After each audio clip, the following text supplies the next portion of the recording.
very much, Ms. Evelyn Serrano, for your extravagant introduction. In the last part, Evelyn made me sound like different kinds of animals, and thereby implies that I could probably be called a zookeeper. Previously, Dean Raul Pangalangan told you that he was one of my students in political law, and he also told me when I arrived that this is final exam time in UP College of Law. That is why there is a funereal silence in the college. People are either studying or going way over to Manila near Malacanang to pray to St. Jude, the patron saint of the hopeless. I give Raul, for his complimentary language in my favor this morning, a grade 1.0. And I promise to talk to President Aquino about your potential membership in the Supreme Court.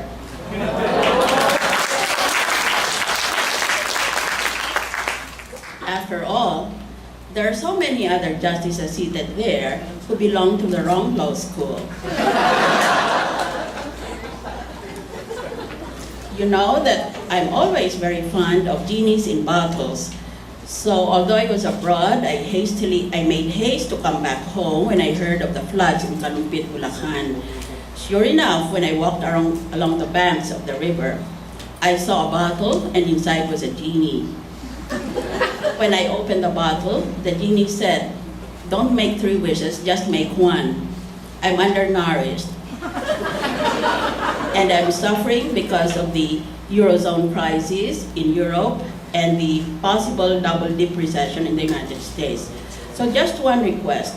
Of course, as a student of international affairs, I said immediately, give me peace in the Middle East, particularly now that Muammar Gaddafi is said to have been killed. That shouldn't be very difficult." And he said, "But this crisis has been going on for centuries. I do not have the energy reserves to solve that kind of crisis." So I said, well, if you cannot give me peace in the Middle East, make the Philippine Senate stop its so-called inquiries in aid of legislation. Because number 1, no such inquiry, no matter how scandalous, and no matter how lengthy its TV coverage, has ever resulted in any substantial legislation. So it does not serve its constitutional purpose. Number 2, when these senators conduct their investigations, they are brazen about their ignorance of the rules of court. That should be a crime in itself.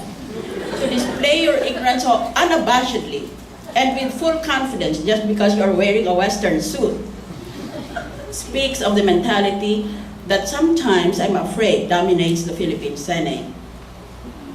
Number 3, these senators are serving not as senators of the Republic when they're conducting these so-called public hearings on television.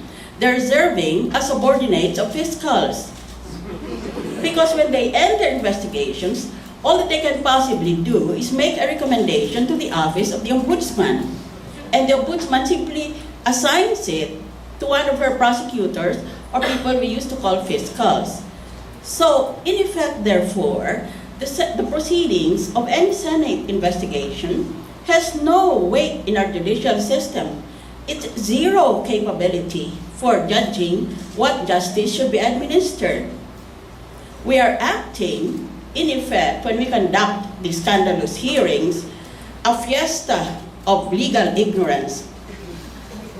We are conducting, in effect, preliminary work for the preliminary investigation of an ordinary fiscal. That's what we're doing. But you cannot stop these senators because, as I've said on another occasion, the process of legislation is not telegenic. You don't want to see us studying our papers, delivering academic or theoretical or well-researched analysis on the present conditions that beset our country. Dean Pangalangan mentioned that he was present when I delivered my sponsorship speech on the International Criminal Court, particularly the Rome Statute. And when I tried to defend it during the debates, that is to say, during the period of interpellation from my colleagues, he described my demeanor at that time as firm and gracious. That is not true. I was not firm, I was angry. That I was being subjected to the humiliation of interpellation by idiots. And I was not gracious, I was homicidal. I wanted to kill them with my bare hands. How dare you impugn the wisdom of decades of the brightest minds in the whole judicial system of the entire planet after reading only 10 minutes in your offices. Well, I will never stop these comments, but I will tell you that when the genie heard I wanted the Senate to stop these legislative investigations, he said immediately, stop the televised public hearings of the committees in the Senate and even in the House of Representatives? I'd rather bring peace to the Middle East. Yan ang kaya ko. Hindi ko na talaga kaya yung Senado, kaya pupunta na lang sana ako sa The Hague, where I will probably be expelled. My speech is Advancing Philippine Contributions to International Criminal Justice. The Rome Statute of the International Criminal Court. The Philippines made a signal contribution to the globalization of international justice when it ratified the Rome Statute of the International Criminal Court, which will come into force on 1 November 2011. The Philippines was the 117th state party, and today the Rome Statute has 118 state parties. Our membership in the International Criminal Court is nothing less than a signal contribution because the court is arguably the most important institutional and innovation since the founding of the United Nations.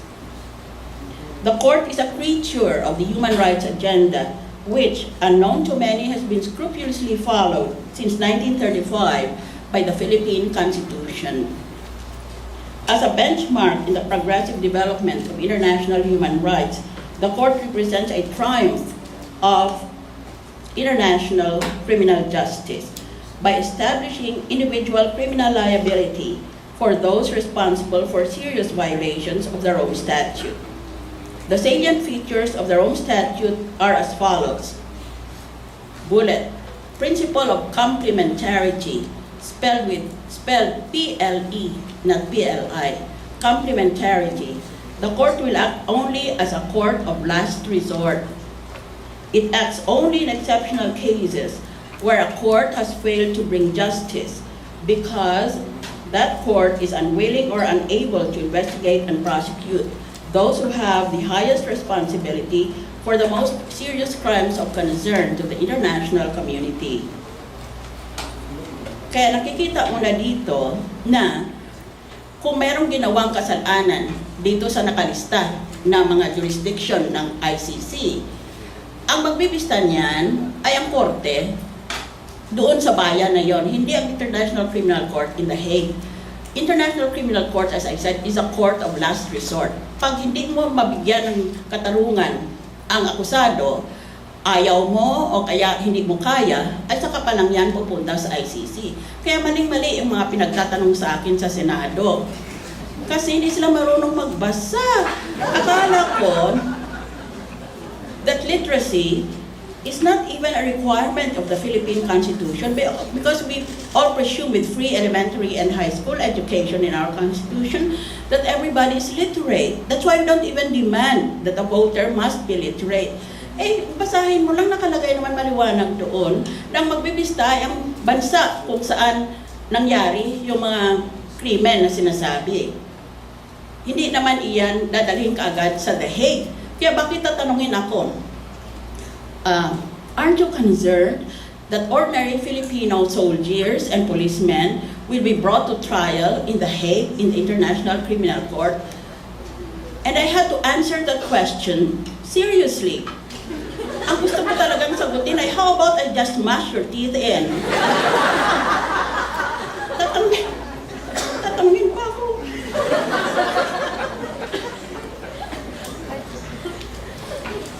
Here is another salient feature, bullet.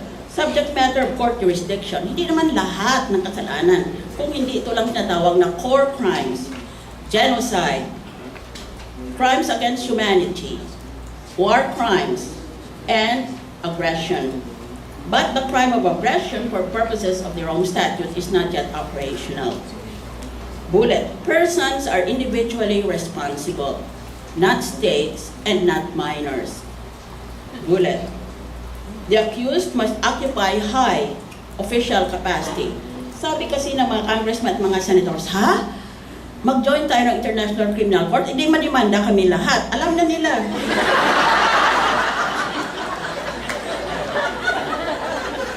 Hindi mangyayari yan, unfortunately. I'll see my genie again. Dahil wala namang ganyan resources o kinakasangkapan o pera ang International Criminal Court. Hindi pa naman madala yung buong army ng isang bansa, ang buong kongreso o parlamento ng isang bansa doon sa The Hague. Kaya, by necessity, prosecution will be limited only to those who are holding the highest government offices. For example, the president in our country, the members of the legislature. Doesn't that fill you with anticipation? Alam mo, una, dapat dyan talaga sa mga kasamahan ko kung minsan, naiisip ko, dapat sila bigyan ng IQ test. O kung hindi man, entrance exam na lang ng UP. Ngayon, kung hindi pa rin nila mapasa iyon, ay di electrocute na lang kaya sila by injection. That would be a service to the community. But we are not yet there. That is for the future. So for the moment, the ICC will have to be satisfied with jurisdiction over the highest officials. And then finally, command responsibilities attributed to the military commander. So in effect, therefore, under the Philippine Constitution, since the President is the military command, is the commander of all the armed forces of the Philippines, it is theoretically possible to accuse a president in a theater of war before the ICC, but subject to two conditions. If the commander knew or should have known that those crimes were about to be committed or actually being committed and refused to take measures to prevent those crimes. Those are the basic principles of the Rome Statute.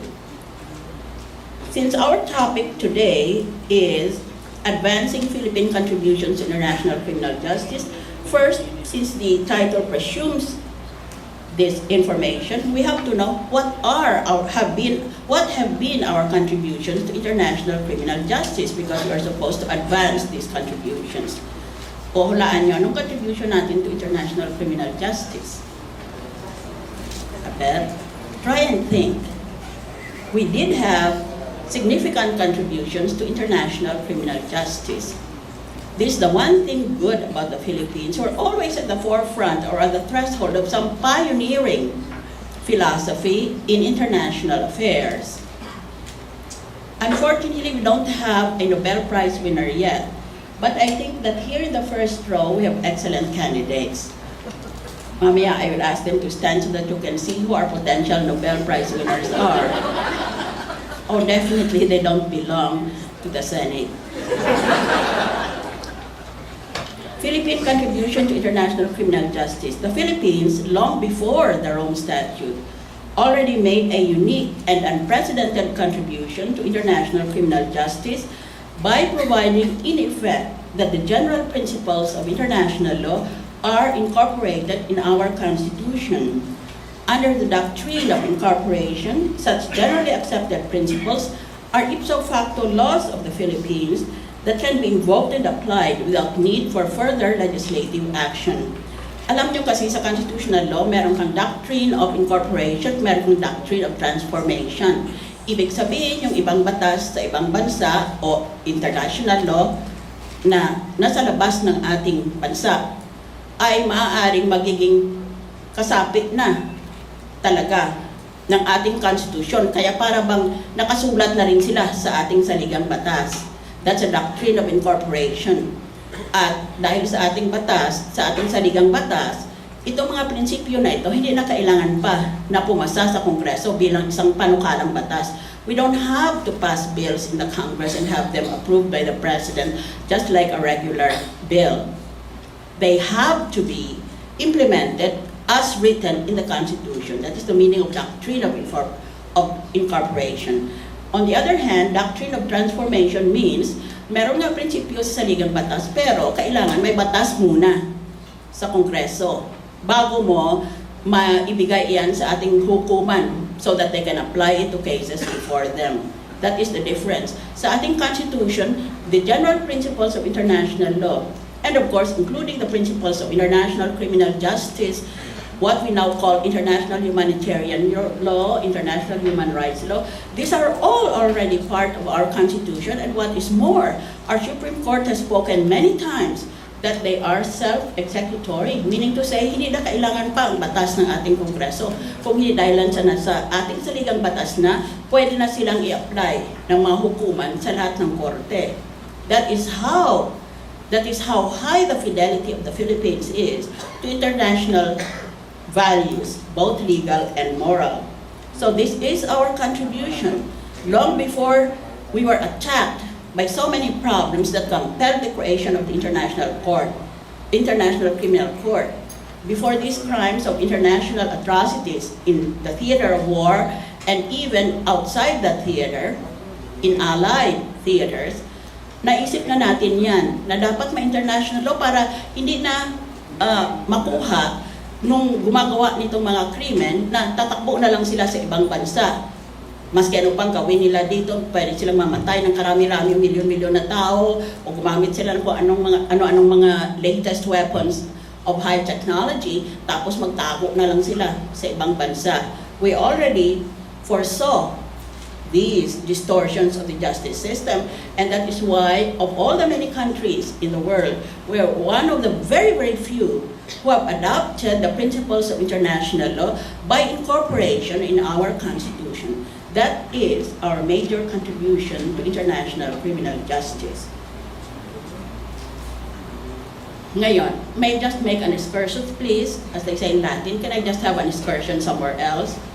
May nagsasabi sa Senado, ay, Diyos ko, pag naisip ko yung mga pinagsasabi nila, I lose my reason for living.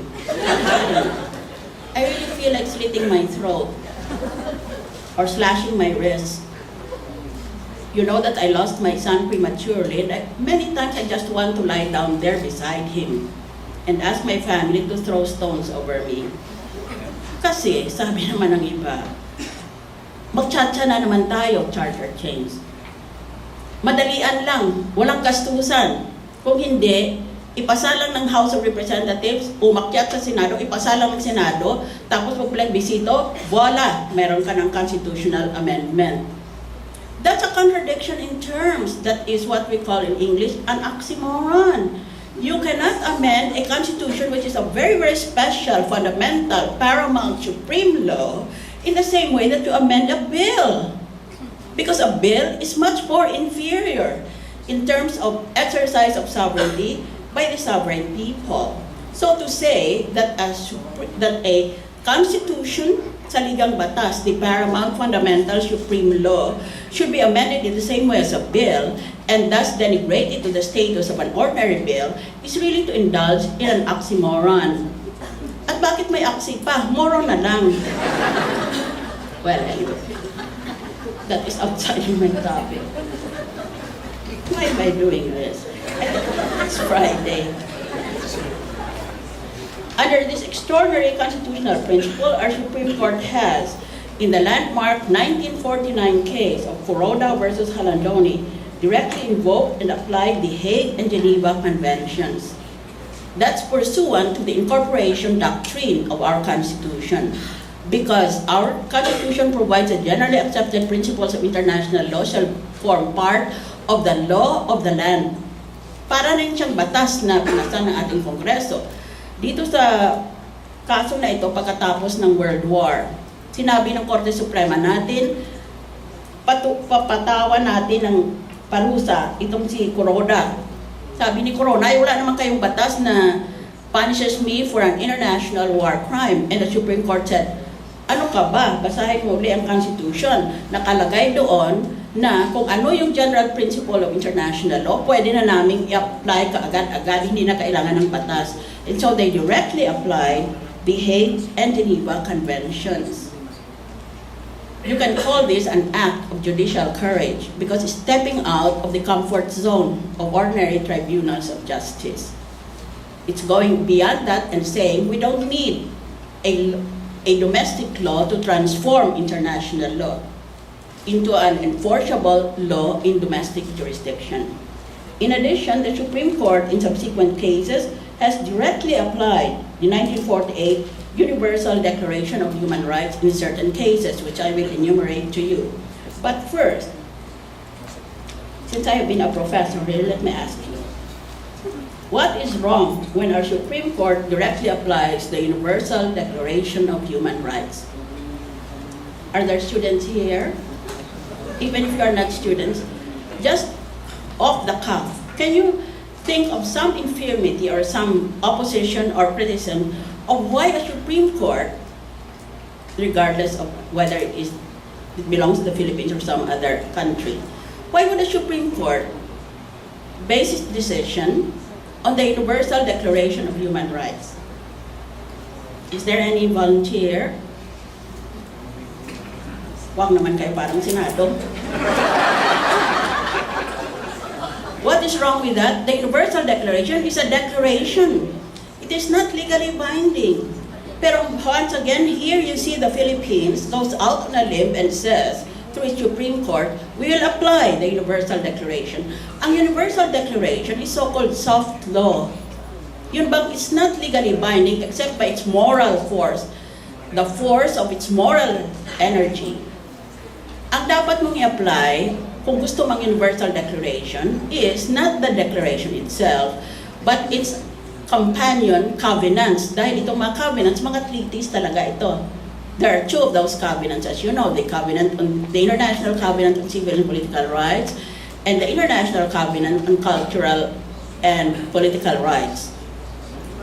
So, dito makikita mo na ang ating Korte Suprema, ganun kataas ang pagtingin niya sa international standards or norms of behavior, that it directly applies the Universal Declaration, which by its own title indicates that it is not binding because it is not a covenant or a treaty. It is simply a declaration, and yet the Philippine Supreme Court goes out of its way to go down the untrodden path and say, we will directly apply the Universal Declaration of Human Rights. These are the cases arranged chronologically. 1951 case of Borowski v. Commissioner and Medjoff v. Director. 2000 case of International School Alliance of Educators v. Kisumbing. 2003 case of Republic v. Sandigan Bayan. 2006 case of Bayan v. Ermita. And 2007 case of Hong Kong versus Olalia. So that is one part of our significant contribution to international criminal justice, that we have incorporated generally accepted principles of international law in our Constitution, and correspondingly, our Supreme Court has never hesitated to apply these generally accepted principles, particularly as embodied in the 1948 Universal Declaration of Human Rights. Pero kalahati pa lang yan. Ang kalahati pa ng ating contribution ay ganito. The Philippine contribution to international criminal justice has consisted not only of these Supreme Court decisions, but also of the criminalization of serious violations of international human rights as mala prohibita. Among these criminal laws are the following. Bullet, the 1997 Indigenous Peoples' Rights Act, which invokes, again, the Universal Declaration, as well as the Convention on the Elimination of All Forms of Discrimination Against Women, also known as CEDAW, and international human rights laws.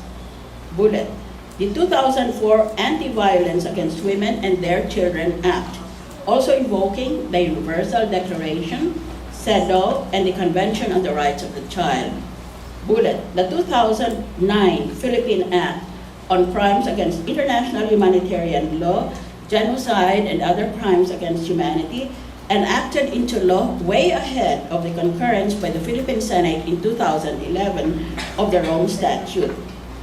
Parenthetically, another indication of the deep Philippine allegiance to the Court of International Criminal Justice is the 2011 case of Bayan Muna v. Romulo, where the Supreme Court already interpreted the Rome Statute in relation to the RPUS non-surrender agreement.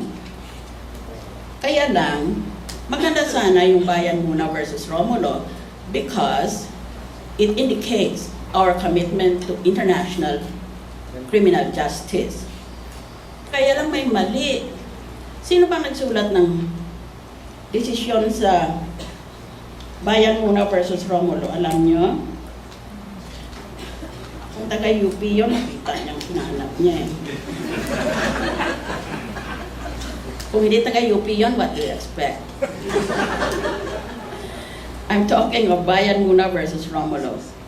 I humbly submit that certain pronouncements in this case concerning the Rome Statute need to be re-examined. Need to be re-examined is the diplomat's phrase for it's wrong.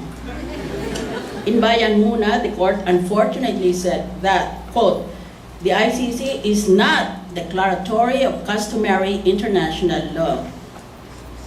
Not. Sinong sumulat ito?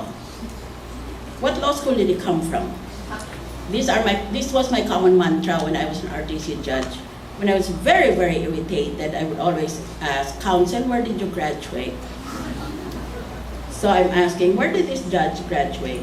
Because he wrote, the ICC is not declaratory of customary international law. This unfortunate sentence is in direct contrast to the statement made by the International Criminal Tribunal for the former Yugoslavia, which is sometimes abbreviated as ICT. In the 1998 case of Prosecutor V. Furundija, the ICT said of the Rome Statute in paragraph 227, quote, depending on the matter at issue, the Rome Statute may be taken to restate, reflect, or clarify customary rules or crystallize them, whereas in some areas it creates new law or modifies existing law. This is a classic statement on how customary international law arises from provisions in treaties and relevant practices by the states of the world. So it's not saying anything, but it is saying that Rome Statute is in part customary international law, apart from certain new laws that it introduces into our international judicial system. This was in 1998. 1998 pa lang, sinabi ng International Tribunal, the ICT, na ang Rome Statute ay international customary law. Pagkatapos, 2011 na, hindi pa nagpabasa.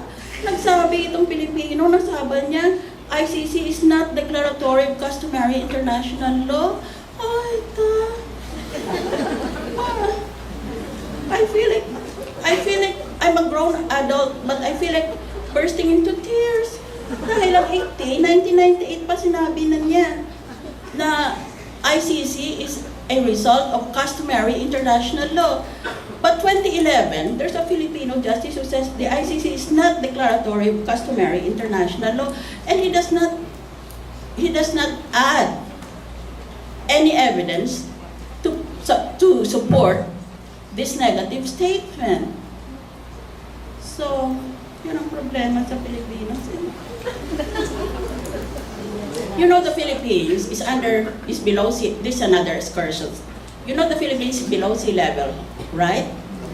Yeah, do you know that? We're below sea level. Normally countries of the world are above sea level. So, if the climate change is a precursor of the great flood that Noah survived, it may be that a great flood is coming, and of course, the first victims will be those living in areas below sea level. Kaya kung minsan kung makakabasa ka ng mga incident kamukha nito, natitintar ka talaga magdasal na dumating ng great flood dito sa ating archipelago. Dahil ano naman ito, 1998 pa tinuruan na tayo ng International Tribunal na customary international law, ang Rome Statute. Pagkatapos 2011, ito lang taon na ito, May Pilipino nagsabing, hindi totoo yun. Now I will go on to Philippine concerns. I'm doing this, nagbiberat ako dito because this is my home territory. Of course, when I go out, I will deny everything I said.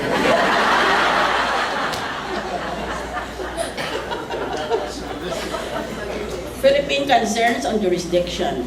So ano ngayon, since that is our topic, advancing Philippine contributions. I've just finished with the topic of what have the Philippine contributions been so far.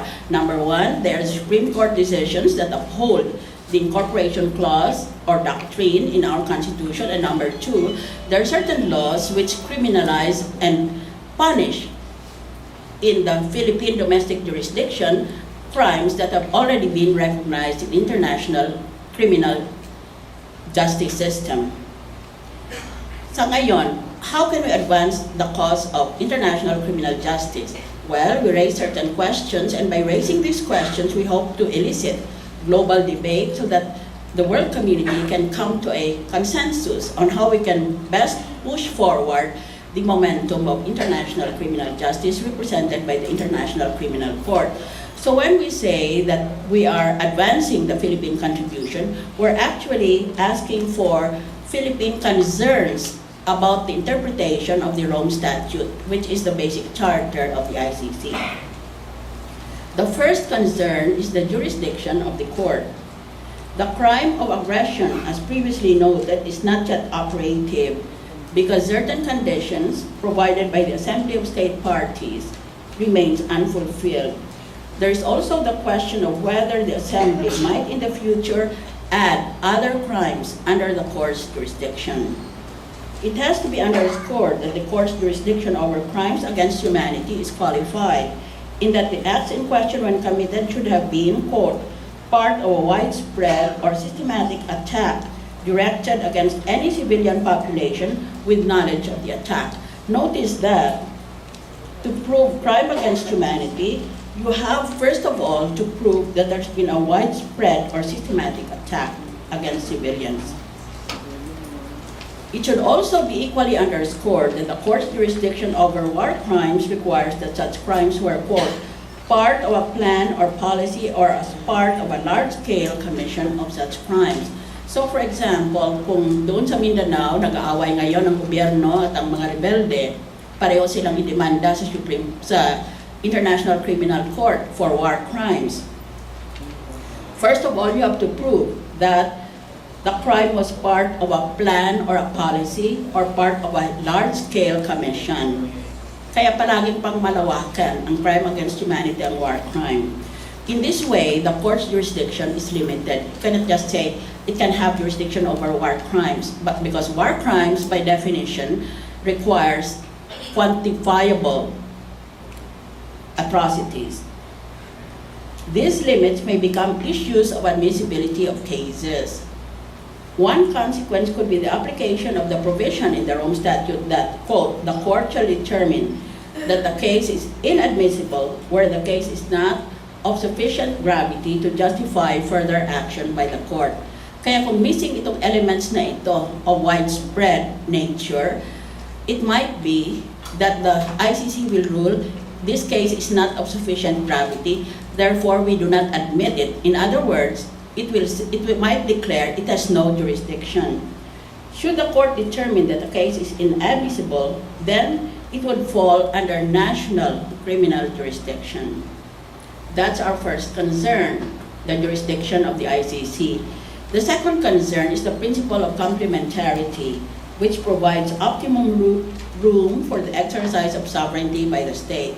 Remember what I said before? In the first instance, it is the country itself which has jurisdiction. It is only when that country is unable or unwilling that the case goes to The Hague. The general rule is that national jurisdiction will be primary at all times when the state authorities regularly perform their functions of investigation or prosecution. The exception to the general rule is that the court will assume jurisdiction in case the state is unwilling or unable to investigate or prosecute. One essential point here is that it is the court that determines the issue of its own jurisdiction. Suppose the ICC in The Hague assumes jurisdiction because according to the court, the local state is unable or unwilling to prosecute, and then the state contradicts the claim. It says, no, I am willing and I am able to prosecute. Who then will determine the case? It appears like it is the court that will judge that contentious issue. In other words, there is an open question on whether it is the general rule or the exception that will apply, and it appears that it is the court which has the power to determine this issue. Another essential point is that every state party should provide in its national criminal law that the state has jurisdiction over certain international crimes. On this point, I'm afraid that the Philippine law might need amendment. At present, the Philippine Act on International Crimes, also known as RA number 9851, Section 17, provides as follows, quote, in the interest of justice, the relevant Philippine authorities may dispense with the investigation or prosecution of a crime punishable under this Act if another court or international tribunal is already conducting the investigation or undertaking the prosecution of such crime. Oh, anong mali dito? Mali ito eh. Next time if I have the opportunity, I will tell the senator who sponsored this bill that this is wrong. Kaya ko yan kasi nag-estudyante yan dito. Oh, ano kaya ng mali dito? Binibigay niyan jurisdiction sa International Tribunal. When the rule under the statute of the International Tribunal is, jurisdiction should be primary with the Philippines. So binibigay na nga sa iyo, bakit ibalik mo pa doon? May grasya ka na nga eh, binabalik mo pa. Anong problema mo? You have to have a problem, mental in nature, presumably. My view is this. This provision is OKOs and superfluous. On the one hand, under the principle of complementarity, it is the Philippines that has primary jurisdiction over international crimes. But on the other hand, under this particular provision of the Philippine Act, Philippine law gives primary jurisdiction to an international tribunal. Hence, this provision should be repealed. The third concern of the Philippines is whether the Rome Statute is self-executory in our country. As we have seen, the Supreme Court, applying the constitutional principle that generally accepted principles of international law are part of the law of the land, has repeatedly declared the Universal Declaration of Human Rights as self-executory in our country. But does this constitutional principle extend to the prosecution of international crimes, particularly when such international crimes are not covered by the Philippine Act, also known as RA number 9851? That is the question that I would like for all of us to think about. Now let me go to the conclusion. We have conducted a simplified survey of the questions raised by the Rome Statute in Philippine jurisdiction. These questions are basically aimed at the application and enforceability of international humanitarian law, also known as IHL, because the substance of IHL is built into the Rome Statute. We are opening a window into the future, and the future suggests that after accession to the Rome Statute, the Philippines still needs to undertake wide-ranging tasks. Perhaps it would be possible for the 2012 Philippine budget to provide for a commission of experts to engage in a thorough professional study of emergent problems and approaches under Philippine law in relation to the Rome Statute. In any event, the task before us is clear. The UP Law Center, Institute of International Legal Studies, and the Philippine Coalition for the International Criminal Court must continue in your laudable and noble efforts to end the culture of impunity. I am confident that in the immediate future, the results of your hard work, just like this forum, will eventually produce an outstanding contribution by the Philippines to the international public order. Thank you.